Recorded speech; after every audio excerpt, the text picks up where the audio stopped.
నమస్తే, welcome to cube TV network. This is your Shravani journalist. ప్రస్తుతం మనం నెల్లూరు జిల్లాలో ఉన్నాము. రాష్ట్ర వ్యాప్తంగా ఎన్నికల హడావిడి, ఎన్నికల ఉత్కంఠ కొనసాగుతోంది. ప్రచారం తుది దశకు చేరుకుంది.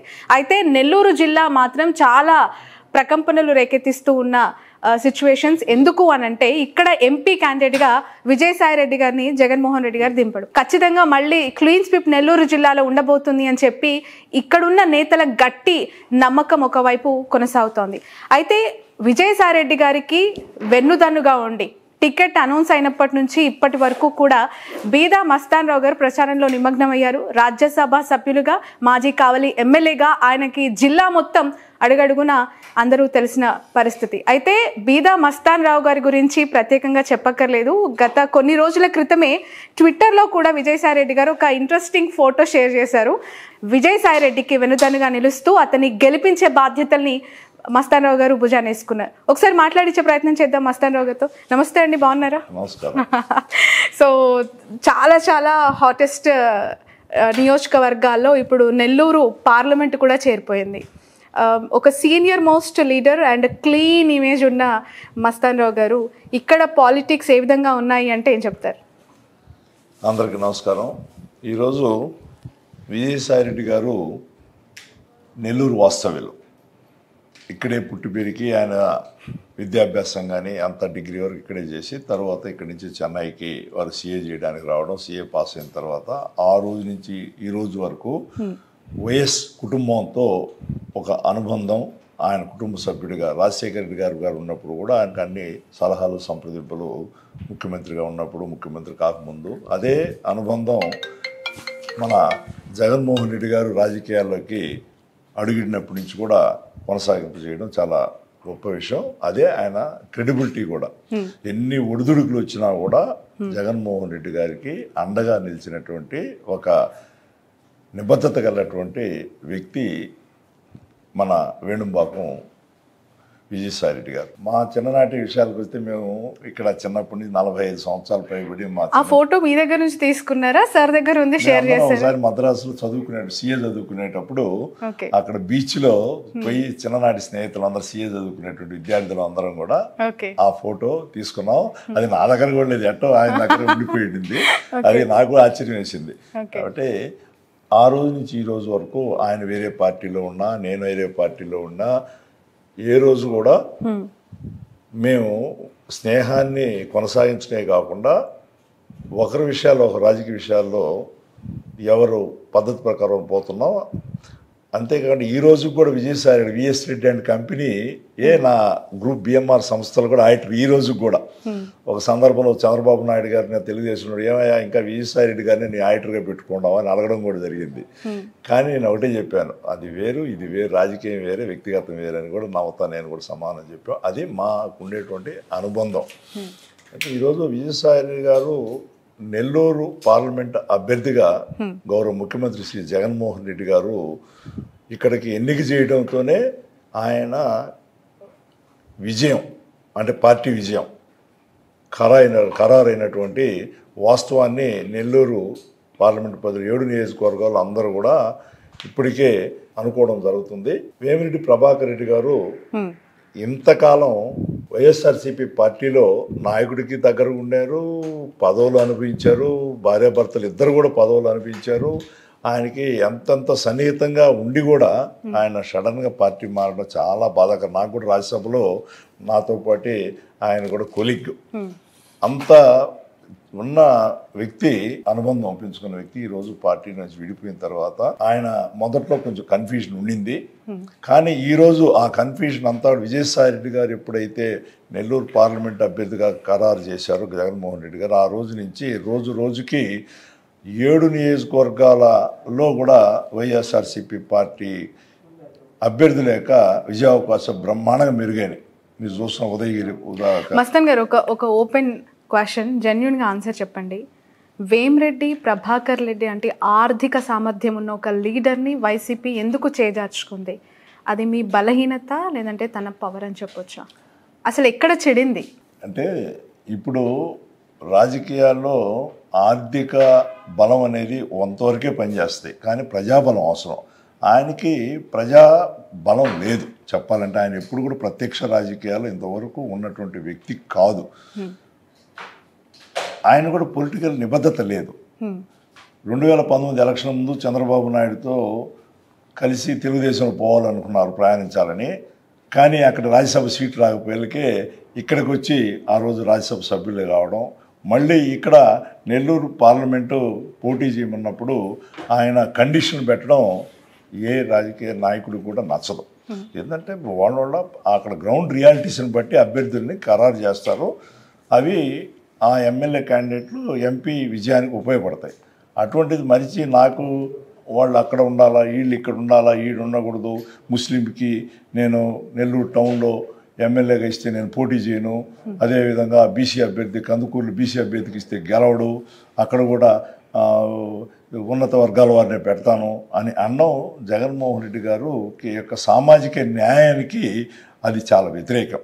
సామాజిక న్యాయంలో భాగంగా నీకెందుకు మంచి అభ్యర్థిని నేను చేస్తానా కూడా అది ఆయన దాన్ని పట్టించుకోకుండా దురదృష్టవశాత్తు ఆయన తెలుగుదేశం పార్టీలోకి పోవడం, జనాలు కూడా వైఎస్ఆర్సీపీ పార్టీ వాళ్ళే కాదు, తటస్థంగా ఉండేటువంటి వాళ్ళందరూ కూడా చాలా ఆయన్ని ఈ విషయంలో వ్యతిరేకించడం స్టార్ట్ చేశారు.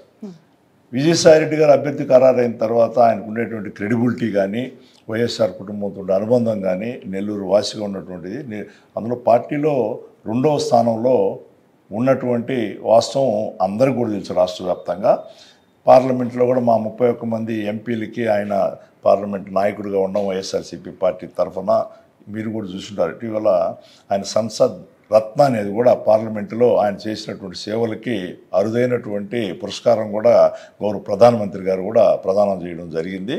అంటే ఇటువంటి ఒక ఉన్నత విలువలు కలిగినటువంటి వ్యక్తిని నెల్లూరు పార్లమెంటుకు పెట్టడం అందరూ కూడా బాగా హర్షిస్తూ ఉన్నారు. ఆయన విజయావకాశాలు బ్రహ్మాండంగా మెరుగవడం కాకుండా వేమిరెడ్డి ప్రభాకర్ రెడ్డి గారు చేసినటువంటి ఈ రాజకీయంగా పొరపాటు ఆయన్ని ఖచ్చితంగా ప్రజలు హర్షించకుండా ఓడించేటువంటి పరిస్థితి ఈరోజు 7 నియోజకవర్గం నేను చెప్తున్నాను ఈరోజు. బట్ గతంలో పరిస్థితులు ఇప్పుడు ఉన్నాయంట. 2019లో జగన్మోహన్ రెడ్డి గారి వేవు, జగన్మోహన్ రెడ్డి గారి ఒక్క అవకాశం అనే నినాదం బలంగా ప్రజల్లోకి వెళ్ళింది. నెల్లూరు జిల్లా ఆల్మోస్ట్ క్లీన్ స్విప్గా అక్కడ మీకు ల్యాండ్స్లైడ్ మెజారిటీ వచ్చింది. ఇప్పుడు 2024లో మాట్లాడుతున్నాం. ప్రభుత్వం పైన వ్యతిరేకత ఉంటుంది, సంక్షేమ పథకాలు అందని ప్రజలు ఎంతోమంది ఉంటారు. ఖచ్చితంగా వైసీపీ అంటే ఎంతో కొంత కొన్ని లోటుపాట్లు జరిగాయనే ఒక వర్గం ఉంటుంది. దట్టు ఇక్కడ అరాచకాలు పెరిగిపోయాయి, జిల్లాలో నాయకుల అనుచరుల ఆగడాలు పెరిగిపోయాయి అనే విమర్శలు లేకపోలేదు. ఇలాంటి సిచ్యువేషన్లో ఒక్క వైసీపీ ఎమ్మెల్యేని ఎంపీతో సహా గెలవనీయకుండా అడ్డుకుంటాము అని చెప్పి టీడీపీ చేస్తూ ఉన్న కమెంట్, వేమిరెడ్డి ఇస్తూ ఉన్న ఓపెన్ స్టేట్మెంట్, దాన్ని ఎలా చూడాలి?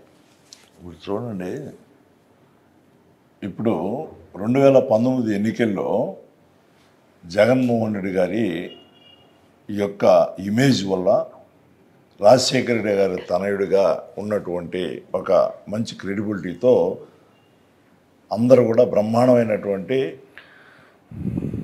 మెజారిటీతో పట్టం కట్టదరింది. ఆ రోజు వైఎస్ఆర్సీపీ పార్టీకి ఇంతమంది కార్యకర్తలే లేరు, అప్పుడు క్యాడరు లేదు. క్యాడర్ లేకుండా ఉండడమే కాకుండా ఆ రోజు లేనటువంటి ఆయన సేవలు అంటే ప్రభుత్వంలో లేడు కాబట్టి అయినా కూడా అంత మెజారిటీతో గెలవడం. కానీ ఈరోజు చూస్తే మొత్తం మీద ఈ సంక్షేమ కార్యక్రమాలు కానీ సామాజిక న్యాయం కానీ చేసినటువంటి ఈ పరిస్థితుల్లో మినిమం 45% ఈరోజు జగన్మోహన్ రెడ్డి గారు సైనికుల మాదిరిగా ఉన్నారు. గతంలో లేదు. గతంలో జనరల్గా పబ్లిక్ ఏంటంటే జగన్మోహన్ రెడ్డి గారి ముఖ్యమంత్రిగా ఒకసారి చేయాలి అని అనుకున్నారు, బ్రహ్మాండంగా జరిగింది. ఈరోజు సొంత సైన్యాన్ని వైఎస్ఆర్సీపీ పార్టీకి తయారు చేయడం ప్రధానమైన బలం. ఆయన ఏదైతే చెప్పారో అవన్నీ కూడా పాటించడం ఈ 5 సంవత్సరాల్లో జరిగినటువంటి వాస్తవం. అంటూ ఉంటారు అభివృద్ధి అంటే ఏంది? పేదవాడి చేతికి రూపాయి ఇస్తే వాడు దాన్ని సద్వినియోగం చేసి వాడు డెవలప్ అయితే ఆటోమేటిక్ సమాజం డెవలప్ అవుతాయి. కాబట్టి ఈరోజు విద్యాపరంగా కానీ అన్ని రకాల కూడా బ్రహ్మాండంగా సమాజంలో ఈరోజు జగన్మోహన్ రెడ్డి గారి యొక్క సంక్షేమ కార్యక్రమాలు అయితేమి విద్యా వైద్యం ద్వారా అయితేనే మంచి అభిప్రాయాన్ని మీద ఏర్పడి జగన్మోహన్ రెడ్డి అయితేనే ఈ సమాజానికిలో సామాజిక న్యాయం కానీ అన్ని విషయంలో బ్యాలెన్స్ చేసుకొని ముందుకు తీసుకుపోతారని మళ్ళీ పట్టం కట్టడానికి సిద్ధమయ్యారు. గతంలో లేని దానికంటే ఈ 5 సంవత్సరాలు జరిగినటువంటి కార్యక్రమాలు అన్నిటి వల్ల సంక్షేమ కార్యక్రమాలు కానీ ఏ అభివృద్ధి కార్యక్రమాల వల్ల ఆయనకి ఎక్కువ ఇమేజ్ పెరిగింది. కానీ ఇటువంటి పరిస్థితి మస్తాన్ గారి పైన కూడా ఆరోపణలు వచ్చాయి. వేమిరెడ్డితో పాటు మీరు కూడా అదే లైన్లో వెళ్ళిపోతూ ఉన్నారు, పార్టీ మారబోతున్నారు, అనేక ప్రచారాలు జరిగాయి. ఒకవైపు కుటుంబం అంతా అక్కడ ఉంది, ఒకవైపు స్నేహితులు ఇటువైపు ఉన్నారు, ఈ పార్టీ అధికారంలో ఉంది, రాజ్యసభ మెంబర్ మీరు. సో ఎలాంటి ఒత్తిళ్ళు వచ్చాయి? నిజంగానే వెళ్ళే ఆలోచన చేశారు ఒక దశలో? విజయసాయి రెడ్డి గారి కోసమే వైసీపీలో ట్రావెల్ అవుతున్నారా? ఏం లేదమ్మా, ఎప్పుడు కూడా అసలు ఆలోచన నాకు లేదు, ఆ ప్రచారం కూడా జరగలేదు. మీకు ఎలా వచ్చిందో కానీ నాకు తెలియదు. కానీ నేను ఒక్కసారి ఒక పార్టీకి కానీ వ్యక్తికి కానీ కమిట్ అయితే ఆ లైన్లోనే పోయేవాడిని. 2020లో నన్ను వైసీపీ పార్టీకి విజయసాయి రెడ్డి గారు ఆహ్వానించినప్పుడు నేను బేషరతుగా ఎటువంటి షరతులు లేకుండా పార్టీలో జగన్మోహన్ రెడ్డి గారి సమక్షంలో చేరడం జరిగింది. అప్పుడే మాతో పాటే మా చిన్నాన్న కొడుకులు వాళ్ళు కూడా తెలుగుదేశం పార్టీలు ప్రధాన పాత్రలో ఉన్నారు. కాబట్టి వాళ్ళని తీసుకురావడానికి ట్రై చేశాను. కానీ వాళ్ళ లైన్లో వాళ్ళు ఉన్నప్పుడు నేను వాళ్ళని తీసుకురాలేకపోయాను. నేను మాత్రం జీవితాంతం జగన్మోహన్ రెడ్డి గారితో విజయసాయి రెడ్డి గారితోనే నేను ప్రయాణం సాగిస్తాను. పదవి ఉన్నా లేకపోయినా, పదవే ఉండబలేదు, ప్రజాసేవ చేయడానికి నాకంటే బిఎంఆర్ చారిటబుల్ ట్రస్ట్ ఉంది. ఈ 35 సంవత్సరాల నుంచి నేను నా ట్రస్ట్ ద్వారా ఎంతో పేద పిల్లలను చదివించడం, విద్యా వైద్యులు అన్ని విధంగా నా వంతుగా ప్రయత్నం చేస్తున్నాను. నాకు రాజకీయమే చేస్తేనే నాకు ఈరోజు ఇది నా ఇమేజ్ పెరగద్దు, బ్రతుకు తెరువు అనేది లేదు నాకు. అంతకుముందు కూడా చంద్రబాబు నాయుడు గారు నేను ఎమ్మెల్యేగా అయితే కావల్లో గెలిచేదానికి చాలా అవకాశాలు ఉన్నాయి 2019. కానీ ఆయన ఒక పార్టీ లైన్లో ఒక బీసీ క్యాండిడేట్కి ఇక్కడ నెల్లూరు జిల్లాలో ఎంపీకి ఇవ్వాలనుకుంటున్నాను, నువ్వు నా కోసం నువ్వు పార్టీ అంటే పార్టీలో ఉన్న బాస్ ఈజ్ రైట్. ప్రాంతీయ పార్టీలు ముఖ్యంగా బాస్ ఏది చెప్తే అది చేయాలి. నేను దాన్ని ఇమీడియట్గా నాకు విజయ అవకాశాలు జగన్మోహన్ రెడ్డి గారికి ఆ రోజు ఉండే క్రేజ్ వల్ల తక్కువ ఉన్నాయని తెలిసి కూడా నాయకుడు చెప్పాడు, చేశాను. ఈరోజు కూడా మా నాయకులు విజయసాయి రెడ్డి గారు కానీ పెద్దలు మా బాస్ జగన్మోహన్ రెడ్డి గారు కానీ వారి కోసంగా పార్టీ కోసంగా అల్టిమేట్గా పార్టీ పేదల కోసం ఉపయోగపడే పార్టీ. ముఖ్యంగా ఈరోజు చూస్తున్నాం పదే పదే బీసీ నినాదము, సామాజిక న్యాయము, సామాజిక కులాల వారీగా సీట్ల కేటాయింపు అని మాట్లాడే నెల్లూరు జిల్లా రాజకీయాల్లో బీసీ నాయకుడిని ట్రాన్స్ఫర్ చేసి ఒక సామాజిక వర్గానికి చెందిన ఓసీ క్యాండిడేట్ని ఇక్కడ ఎంపీ క్యాండిడేట్గా దింపారు. ఎలా క్లెయిమ్ చేసుకుంటారు వైసీపీ నేతగా, మీరు రాజ్యసభ మెంబర్గా? అది న్యాయంగా జరిగిన తరలింపని అనుకోవాలా? అనిల్ కుమార్ యాదవ్ గారిని, బీసీ లీడర్ని నర్సరావుపేటకు ట్రాన్స్ఫర్, వాళ్ళు మాకే అనుకూలంగా ఉన్నారని చెప్తున్నది. ఇది ఎలా సాధ్యం అవుతుంది? సెంట్రల్లో ఒకటి, స్టేట్లో ఇంకొకటి. ఒక డిస్టింక్షన్ అనేది గమనించాలి. కేంద్ర ప్రభుత్వంతో రాష్ట్ర ప్రభుత్వం సత్సంబంధాలు నెలకొల్పుకున్నదే కానీ వైఎస్ఆర్సీపీ బీజేపీతో అనుసంధానమైందని మాత్రం చెప్పడానికి లేదు. రాష్ట్ర ప్రయోజనాలు కాపాడుకునేదానికి, రాష్ట్రానికి అత్యధికంగా నిధులు రాబట్టుకునేదానికి, అభివృద్ధికి చెందినటువంటి ప్రాజెక్టులు రాష్ట్రానికి తెచ్చుకునేదానికి కేంద్ర ప్రభుత్వంతో సత్సంబంధాలు మెయింటైన్ చేసినటువంటి మాట వాస్తవం.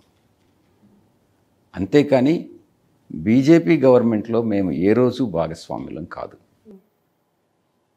చాలా సందర్భాల్లో కొన్ని సిఏఏ విషయంలో కానీ, త్రిపుల్ తలాక్ విషయంలో కానీ, రాబోయేటటువంటి యూనిఫామ్ సివిల్ కోడ్లో కానీ మా పార్టీ అధినాయకుడు, మా పార్టీ స్టాండ్ ఏందన్నటువంటి విధి విధానాలను బట్టి మేము పోతాం.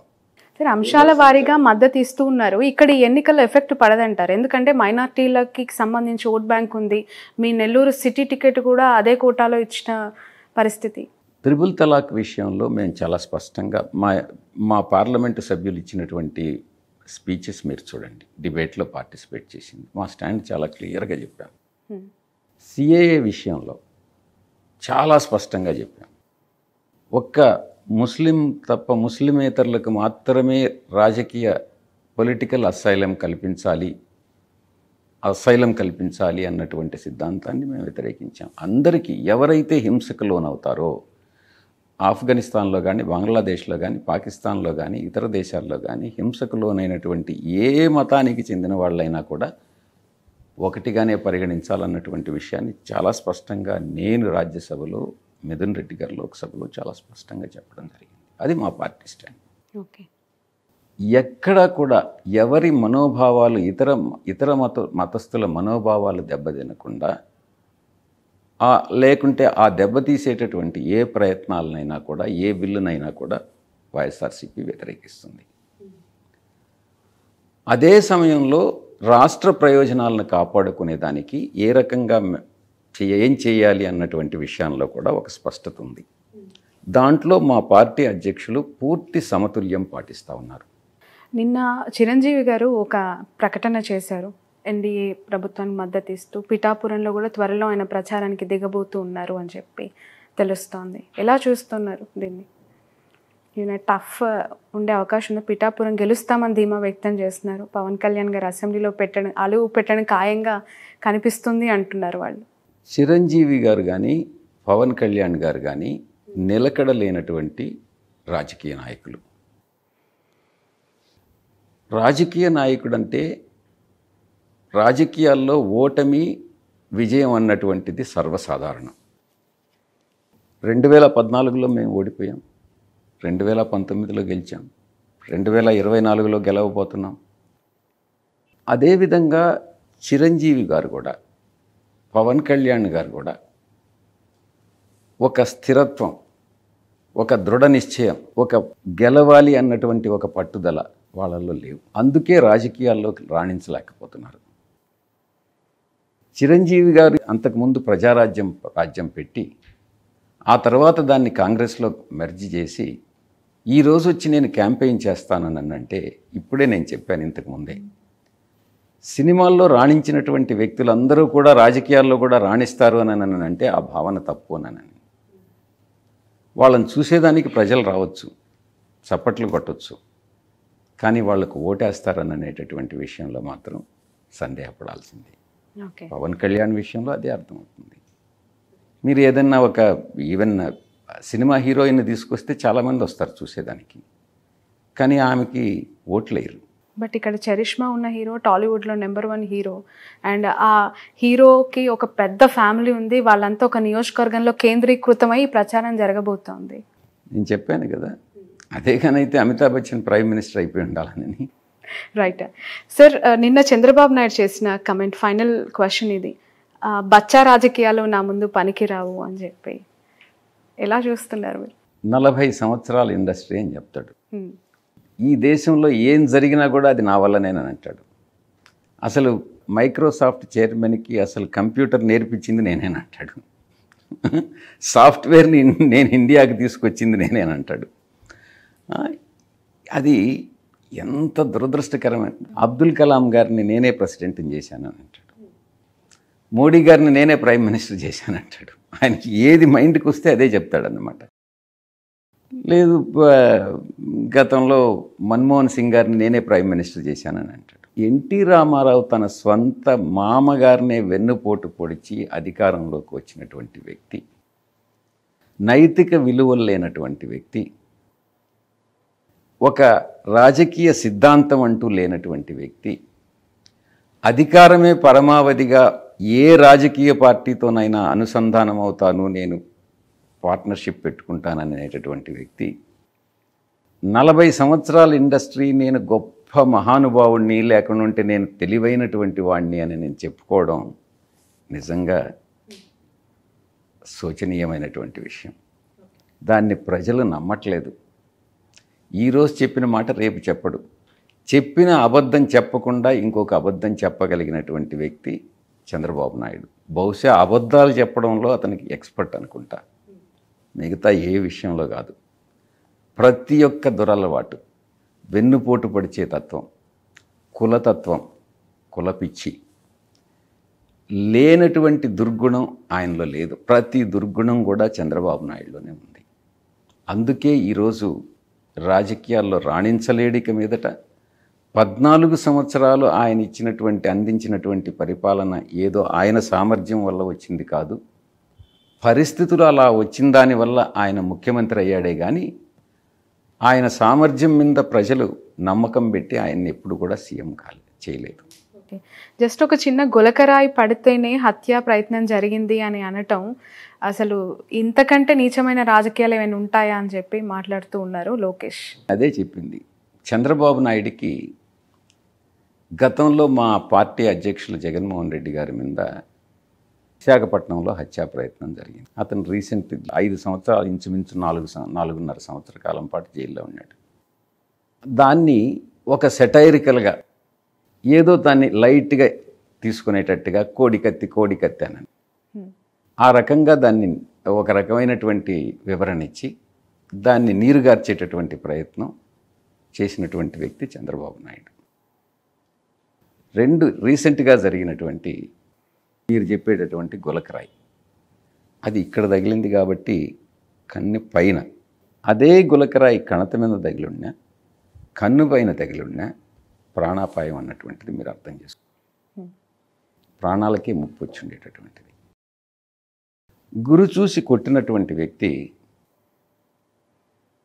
ఆ వ్యక్తి యొక్క దురుద్దేశంతోనే రాయేసి ఉంటాడు. రాయి పూలేశారు అని అంటే ఒక అర్థం ఉంది, రాయితో కొట్టాడు అని అంటే దురుద్దేశంతోనే కొడతాడు.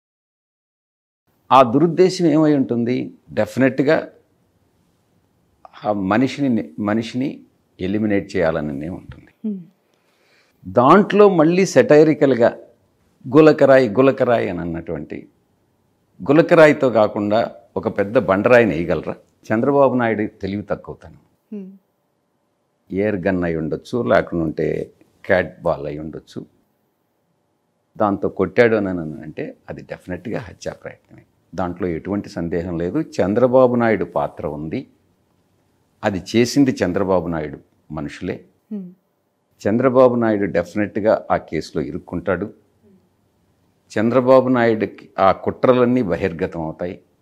దాంట్లో చంద్రబాబు నాయుడు తప్పకుండా జైలుకు పోతాడు. రైట్ సార్, 2024కి సంబంధించి ఫైనల్గా మీరు ఎంత విక్టరీ అంటే ఫిగర్ ఎక్స్పెక్ట్ చేస్తూ ఉన్నారు రాష్ట్రంలో వైసీపీ అధికారంలోకి రావటానికి? ఎందుకంటే మీరు సర్వేల మీద నమ్మకం లేదన్నారు, ఎలా అనుకుంటే అలా సర్వేలు వస్తాయని చెప్తూ ఉన్నారు. మీరు ఎక్స్పెక్ట్ చేస్తున్న ఫిగర్ ఎంత? నేను సర్వేల మీద నమ్మకం లేదని చెప్పలేదు. ఈ సర్వేలన్నీ కూడా చాలా సర్వేలు మార్కెట్లోకి వచ్చేవన్నీ కూడా పెయిడ్ సర్వేల కింద ఉన్నాయని చెప్పాను. బట్ మెజారిటీ ఆఫ్ ద సర్వేలు వైసీపీకి టీడీపీకి అలయన్స్కి పెద్దగా ఓట్ షేర్ డిఫరెన్స్ లేదు, 1 to 3% of vote share difference ఉంది అని చెప్తూ ఉన్నాయి. అది నమ్ముతారా? ప్రత్యక్షంగా ఈరోజు రాజకీయాలు చూస్తున్నటువంటి వాడిని, డోర్ టు డోర్ క్యాంపెయిన్ చేస్తున్నటువంటి వాడిని, ప్రజల మనోభావాల్ని అర్థం చేసుకోగలిగినటువంటి పరిస్థితులు ఈరోజు ఉన్నాయి. ఆ మనోభావాల్ని, వాళ్ళ ఎమోషనల్ ఫీలింగ్స్ని నాకు చూసినప్పుడు నాకున్నటువంటి ఫీలింగ్ ఏంటంటే 100% ఆ నాయకుడి పట్ల ఉన్నటువంటి ప్రేమ, ఆదరణ, స్పందన కానీ చూస్తే మా యొక్క లక్ష్యం 175కు 175 అతిశయోక్తి కాదు అన్నటువంటిది నేను బలంగా నమ్ముతా ఉన్నా. బహుశా అది ఒక వేవ్ లాగా గతంలో 2019లో ఏ రకంగా వేవ్ వచ్చిందో అదే రకమైనటువంటి వేవ్ ఈరోజు ఉంది. అండర్ కరెంట్ ఆ రకంగా ఉంది అన్నటువంటి విషయాన్ని నేను బలంగా నమ్ముతా ఉన్నా. బహుశా అపోజిషన్ ప్రతిపక్షాలు ఇది అతిశయోక్తి అని చెప్పొచ్చు, వాళ్ళు అధికారంలోకి వస్తున్నామని చెప్పుకోవచ్చు. కానీ ముఖ్యంగా బడుగు బలహీన వర్గాల్లో, పేదల్లో, మీరు ఒక్కసారి పేదరికం అంటే మీరు చూడాలి. అటు శ్రీకాకుళం, విజయనగరం సైడ్ ఈరోజు కూడా, ఇప్పటికీ కూడా, గత 5 సంవత్సరాల క్రిందటి వరకు కూడా శరీరం మీద ఆచ్ఛాదన కూడా లేనటువంటి కొన్ని కుటుంబాలు రిమోట్ ప్లేస్లో ఉంటాయి. వాళ్ళకి నెల అవ్వాతాతలకి, వాళ్ళకి బయట కదలలేనటువంటి వాళ్ళకి, ఎవరైతే వివిధ అనారోగ్య కారణాల వల్ల బయట రానటువంటి వాళ్ళకి నెల పెన్షన్ అన్నటువంటిది వాళ్ళ ఇంటికి చేరుతుంటే వాళ్ళకి ఒక హోప్, మాకు దేవుడే జగన్ గారి రూపంలో వచ్చి మాకు సహాయం చేస్తున్నాడు అన్నటువంటి ఒక భావన. అది చూస్తుంటే 175కు 175 అతిశయోక్తి కాదు. రైట్. రాష్ట్ర వ్యాప్తంగా బీసీలకు పెద్దపీట వేస్తున్నాం, బీసీ పార్టీ అని చెప్పి క్లెయిమ్ చేసుకుంటున్నారు కదా సార్. ఒక సింపుల్ స్ట్రైట్ క్వశ్చన్, ఇక్కడున్న బీసీ లీడర్ అనిల్ని నర్సరావుపేటకు ట్రాన్స్ఫర్ చేశారు.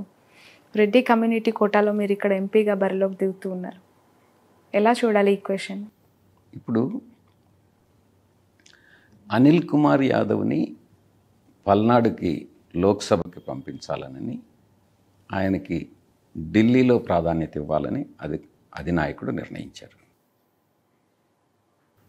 నేను ఇక్కడికి రావడం అన్నటువంటిది ఎవరి ప్లేస్లో వస్తున్నాను నేను చెప్పండి? వేమిరెడ్డి గారు లేదు, ఆదాల ప్రభాకర్ రెడ్డి గారి ప్లేస్. సారీ, యా, ఆయనని ఇటు ట్రాన్స్ఫర్ చేసి, ఎగ్జాక్ట్. ఆదాల ప్రభాకర్ రెడ్డి గారు రూరల్కి వస్తున్నారు, ఎందుకంటే కోటంరెడ్డి శ్రీధర్ రెడ్డి వెళ్ళిపోయాడు కాబట్టి. నెల్లూరు సిటీ ఎవరికి ఇచ్చారు? ఖలీల్ గారికి. ఖలీల్ ఏ సామాజిక వర్గానికి చెందినటువంటి వాళ్ళు? Minority, of course. Minority, that to BC. బీసీని తీసి బీసీకి ఇచ్చామే కానీ అనిల్ కుమార్ యాదవ్ని అంటే పంపించి, ఈ జిల్లాకి సంబంధించి 2 సార్లు ఎమ్మెల్యేగా గెలిచిన వ్యక్తి ఇద్దరు కూడా ఈ జిల్లాకు సంబంధించినటువంటి వాళ్ళే. నెల్లూరులో అనిల్ కుమార్ యాదవ్ని తీసేసి ప్రశాంత్ రెడ్డికి ఇవ్వలేదే. మీరు అన్నది ప్రశాంత్ రెడ్డికి ఇచ్చుంటే అది కరెక్టే. ఒక సాధారణమైనటువంటి వ్యక్తికి, పేదవాడికి, మైనారిటీకి చెందినటువంటి వ్యక్తికి, మైనారిటీల్లో బీసీకి చెందిన వాటికి మేము సీట్ ఇచ్చాం. దాంట్లో ఏ రకమైనటువంటి పొరపాటు లేదు. చాలా కరెక్ట్ నిర్ణయం తీసుకున్నారు ముఖ్యమంత్రి గారు. Right. So wish you all the best, wish you all the success sir. Nellore బరిలో నిల్చున్న మీరు విజయం సాధించాలని మనస్ఫూర్తిగా కోరుకుంటూ ఉన్నాం. ఖచ్చితంగా ఇక్కడ మీరు అనుకున్న సక్సెస్, మీతో పాటు మీ ఎమ్మెల్యేల గెలుపు కూడా చూడబోతున్నామని అనుకుంటున్నాం. Thank you so much for your valuable time. Wish you all the best. So ఇది నెల్లూరు పార్లమెంట్ వైఎస్ఆర్సీపీ అభ్యర్థి విజయసాయి రెడ్డి గారితో special interview. That's all for now.